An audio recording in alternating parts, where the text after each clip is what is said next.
Let us see how you can create QR code with a predefined text for your WhatsApp API number. Click on view icon, click on QR code, click on create QR code. Now define your text.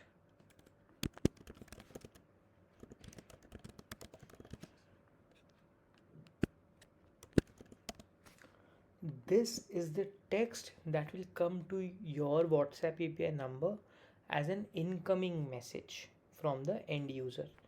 Click on create QR code.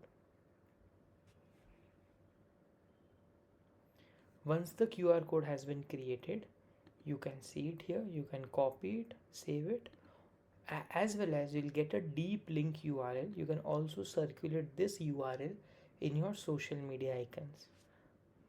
The best part, you can also edit this text anytime you want without changing the QR code at all. Thank you.